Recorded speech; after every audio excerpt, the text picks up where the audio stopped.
What do you think the state of the film collecting fraternity is at the moment now? What do you think is going to happen in the future? It's quite interesting because a lot of the film companies don't like us unless they want something. Yeah. Like 20th Century Fox were running around like headless chickens not so long ago, looking for a European print of the Sand Pebbles, because they'd only got the American prints and the American negs, which was so heavily edited, it was 17 minutes shorter than the European print. Oh, that's quite a big, yeah. So 20th Century Fox sort of forgave every film collector in the UK if we could turn up with a copy of this film. Really? Wow. Yeah. But it's very difficult to collect 35mm in the UK, but it's perfectly fine in the rest of the world. Except Australia. Remember Rob Murphy's Splice here with that story? Was that? Oh, yes, Mad World. So he let them, the collector loaned them. That was a Fox film as well, wasn't it? Yeah. I'm avoiding swearing here, but he loaned them his 70mm print. They said, "Oh yes, we'll let you have it back. We'll give you a new copy as well." Or something. He never got his print back. Sugar. So you can understand why film collectors have been a bit reticent to let people know what they've got. Yeah. But you see, that's happened in this country. I know from a film collector in Cornwall that has lent film to, dare I say, the BFI. And they've said, "Oh yeah, not a problem, we'll send you a copy." And it was a nitrate film. They said, "We'll send you a safety copy." They sent them a DVD. Well, they lived up to their word, didn't they? Yeah. I A think copy, yeah, well, yeah. But I think it's fair to say that these things evolve like almost anything to do with celluloid.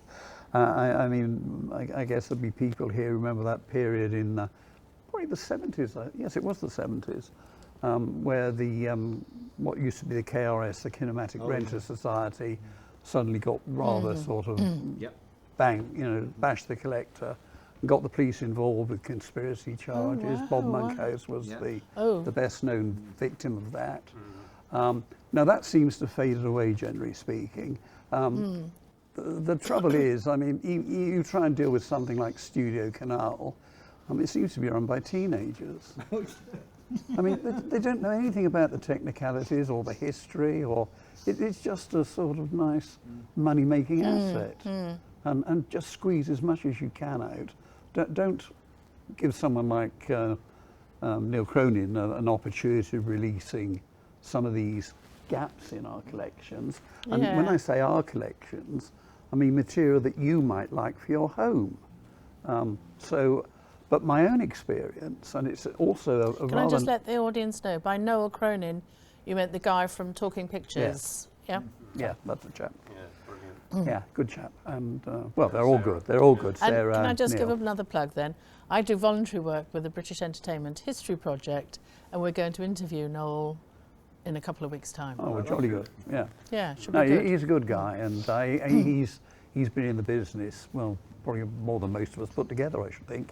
And now, Noel and I have known each other more or less since he started that. And one thing that gives me great pleasure is really taking us back to what Film is Fabulous is hoping to do.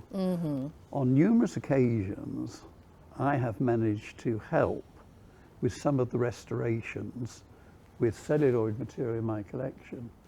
And I couldn't help thinking today when John mentioned that Sykes, that I thought was fabulous to see again. It was like winding the clock back for 60 odd years for me. It's got vinegar syndrome. Now, I think probably most people here know what that is, but just in case you don't, celluloid acetate, as opposed to nitrate, can with time deteriorate so that it gives off acetic acid. And if it's allowed to sit around, it can kind of infect other copies that don't have it. Or equally well, it can go so badly that it will then deteriorate the film and it can't be projected. I've had a few films like that, and there was one that Talking Pictures wanted, well, Renown wanted to restore.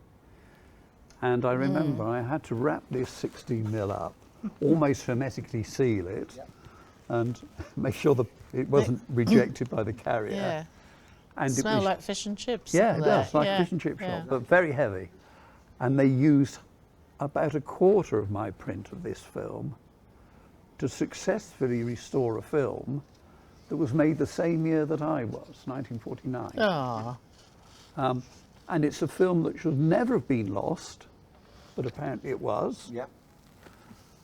And it was lost because of a scandalous event, in my opinion, and I'm getting a bit personal here, that the opportunity of taking over the stock, preserving Warner's British, was lost on the whim of one man.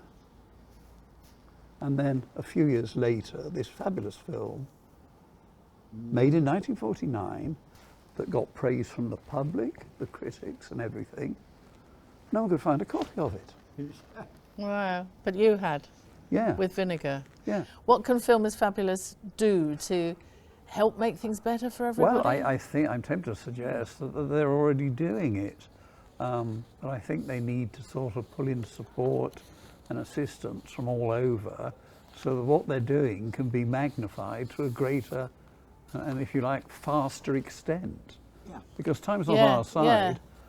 Because, as I say, this collection that I'm disposing of for this chum of mine who I'd known for nearly 70 years, his family are sympathetic and wanted me to help them. And yeah, yeah. But I've come across a couple of cases last year where some chap with an enormous load of stuff, it just went into a skip. It's And there's tragic, another case yeah. where a beautiful collection that should have remained accessible in the UK was flogged off by this collector's family, who had nothing to do with him for 20 years until he No, died. and then they just swoop in. Yeah, and yeah, then- yeah. This is always Yeah. the problem. Back in when I first started collecting 35mm film at home, it was always dubious as to where the film had come from. Yeah. And basically, it had been sort of diverted, shall we say, from going in the skip by Yeah, the film yeah, company. yeah. So it was always very, very hush-hush that you'd got this film. And the families and didn't knew want this. anybody to know. Yeah, and, so yeah. when the person died, they thought they had this huge collection of stolen film and needed to get rid of it. Yeah. And the skip was the first Yeah, place it went. yeah. Because they Tragedy, thought yeah. if they got caught with this film, they would be in prison for life. Yeah, I This can, is well, why- yeah. This is how John Franklin came up with the idea. 'cause, Yeah. you It's know, exactly to try and Yeah. help families Yeah. stop that happening. I And think, I think John was having a nervous breakdown actually visiting these deceased collectors' houses and watching it all shocked. go. Yeah, I bet shocked, yeah. There is a tip in South Wales that every film collector I know is looking for, because Perry Vale apparently sent 10 Pantechnicons full of film to this site in South Wales, somewhere near Bridgend apparently, and just dumped a load of film in the landfill. May I explain, Perryville was one of the rank organisations, big distribution. Yeah. Yeah. It's also where the BBC archive used to be. It's in Perryville. Yeah, Well, yeah. one of the Yeah, Pantechnicons. it could have been, yeah, Yeah. just suddenly It's all gone worrying down there. when I heard that, Well, yeah. there is that. I don't know, is Richard Thomas here? No, it's just he'd asked a question about, has the message got out to the film collectors that if they have material of any kind that an archive is missing, would like to return it, basically. So in a way, Oh, this give is me what a we're... Basil Brush, what Yeah, more do you want? exactly. Yeah, but really just to let Richard Thomas know that this is the beginning of trying to get the message out. I think this Find is out what what I'm saying. needs to be done. I mean, it's wonderful this initiative started, but I'm sure John would be the first to say that there's a lot more intensity needed yet. Yeah. And one of those things is to get the perception of a safe link between collectors and collectors' families, and if you like, some consolidating organisation, which in this case, Film is Fabulous, would be ideal for that. But it needs support, Yeah, it's- input. Yeah, You know. but it's a brilliant start. Oh, isn't indeed. it? Yeah. You So know, I think another thing we've got to try and do with Film is Fabulous, and Yeah. I think it is happening, is that we need to attract people into the film collecting hobby by saving these film collections so they don't go off to landfill and they become available for sale. Those that don't have to go back to copyright holders because Yeah. they're not the last copies or whatever.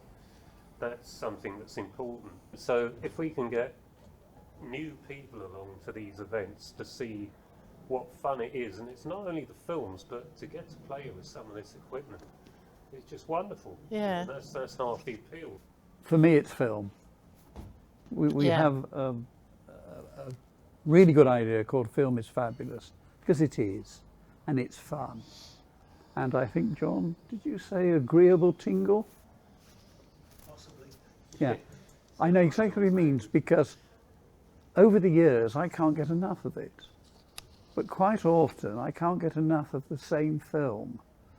I could probably sit down, not here, but later on, and I could think of certain films that for some reason I can just watch time and time again, and I can find something new in these favourites, and it's such a wonderful fun and stimulating and agreeable. And don't forget, film is the nearest we've got to a terribly imperfect time machine. We saw a bit today, that's Sykes. Yeah. That's Time Machine from 60 plus years ago, remember? And what you saw there is what you would have seen 60 years ago. It's not deteriorated with age or, some nasty No, deterioration. that's what it was it's like. there. Yeah. It's a record, Yeah. And if you find something that really fires you up, especially if something you never thought would, as I did, exploring, French silent film, American comedies, British dramas of the 30s, terribly run down, fabulous stuff. It's created I just immensely say, to my voice, my life. given what you've just been saying there, we had a question from Tim Burrows, who may be here, I'm not sure. And he just said, this is a quick one. So, there's Tim. Yeah, sorry. I've got two pairs of glasses, one on my head and one down here, so, forgive me. What is your most treasured film print, Steve? What have you got that's... you'd have to, like on Desert Island Discs, what would you rescue from the fire or the sea? I think the 70mm reels of 2010. Really? Because you put that on, even Wow. without the curved screen and the D150 lens, Yeah. the quality of that print is absolutely fantastic. And whoever did the soundtrack recording wants a medal, because the sound is so crystal clear, Yeah. and it is mixed onto all 6 channels. Another odd one on 70mm I've got has no picture, just sound. And it's a recording of the Compton organ at the Odeon Leicester Square Wow. in the 6-channel stereo.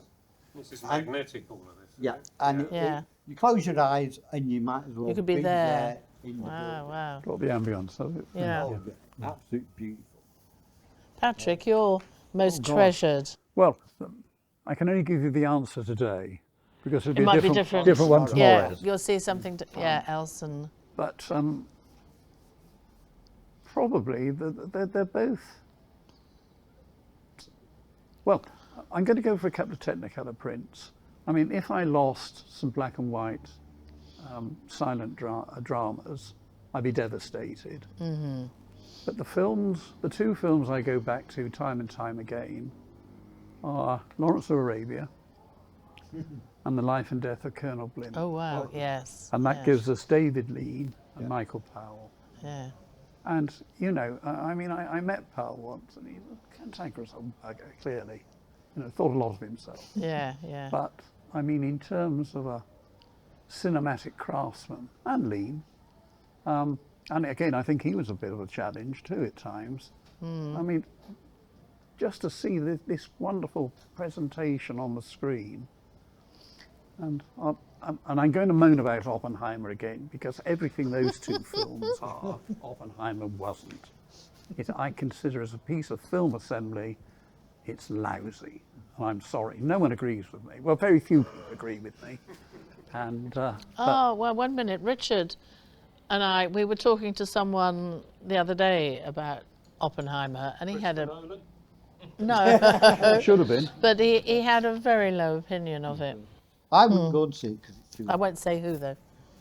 pure and Yeah. simple. Sorry, Patrick, interrupt you. No, Oh, no, okay. well, I mean, I did see it, and I was Yeah. so disappointed. And again, you see, looking at Sykes today, okay, there is some film at the BBC, or there was, of the black and white interview Oppenheimer himself did in the 60s. Yeah, that was, yeah. Now, I was a young teenager when that came on, and I watched this. Yeah. How much you say? I was going to say, how much was it? Yeah.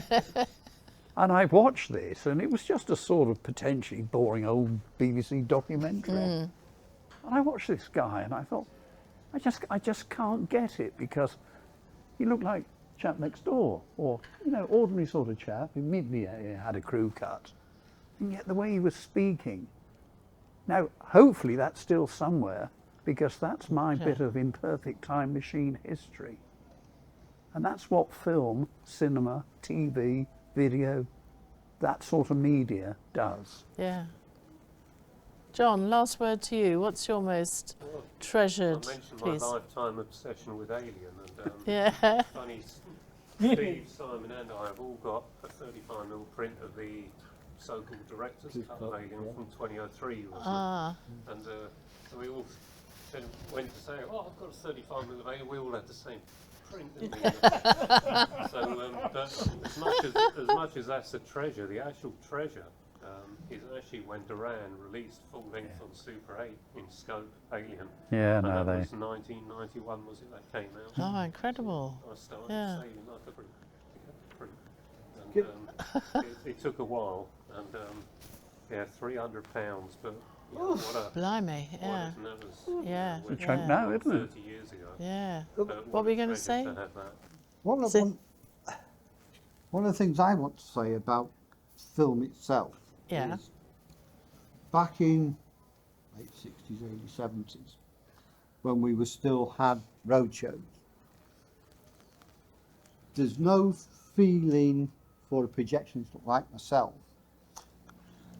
on a Sunday when you're opening in a 2,500 seat cinema. Yeah. Yeah. With a brand new film, first release out of London, and the place is. Packed. I did the last 7 weeks of a 2.5-year run of The Sound of Music, Wow. right? And 2.5 years, 2 performances a day, 7 days a week, apart from Christmas Day. When the BBC was showing it. Yeah. Yeah, that was it. And that we still had the same print. The Amazing. print Yeah. hadn't been changed for 2.5 Yeah. years. Wow. And we sent it back with not a joint in it or a scratch on it. Nothing. Wow. Wow.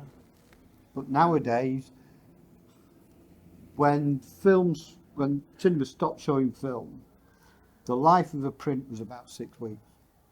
When I started Gosh, showing yeah, films, it yeah. was 5 years. That's amazing. Yeah. That's yeah. one of the things that went against film and Yeah. the advent of I'm digital. sure. And digital. Yeah. Yeah. Yeah.